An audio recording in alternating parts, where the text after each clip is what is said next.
Hello बच्चों, हमें यहाँ क्वेश्चन गिवन है, कह रहा है what is the molarity of HCl in a solution prepared by dissolving 5.5 gram of HCl in 200 gram of ethanol that if the density of the solution is this. ठीक है, तो देखो मोलैरिटी क्या होती है, moles of solute divide by volume of solution. Volume of solution इस किस में, लीटर में। ये तो हमारी मोलैरिटी की डेफिनेशन हो गई। हमें क्या चाहिए, मोल्स ऑफ सोल्यूट, इसको हमने N1 लिया। ये कैसे आते हैं, ये आते हैं हमारे ये mass divide by molar mass of solute.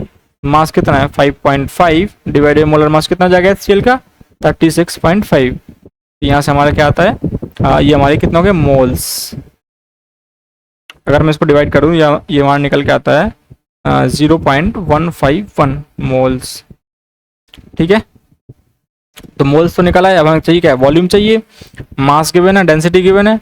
Mass कितना हो जाएगा सॉल्यूशन मास, तो 200 ग्राम तो हमारा क्या है सॉल्वेंट है और 5.5 ग्राम क्या है सोल्यूट है, तो हमारा कितना हो जाएगा 205.5 ग्राम में हमारा सॉल्यूशन का मास हो जाएगा।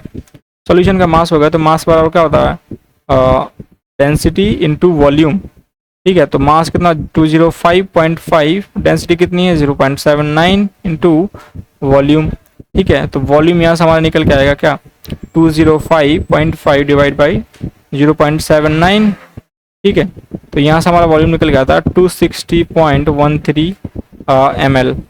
ठीक है, तो अब देखो यहाँ पे हम क्या करेंगे, मोलैरिटी इज इक्वल्स टू हमें ये वैल्यू मिल गई 0.151 डिवाइड बाई क्या हो जाएगा 260.13। देखो अब ये क्या है ml में है, इसको कैसे होना चाहिए लीटर में।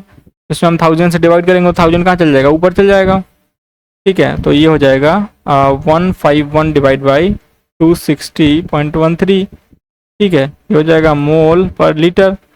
तो ये कितनी हो जाएगी, यहाँ जाएगी 0.58। ठीक है, हो जाएगी मोल पर लीटर, ये हमारी मोलैरिटी हो जाएगी। तो ये हमारा क्या हो जाएगा आंसर। तो I hope you understood the concept. Thank you.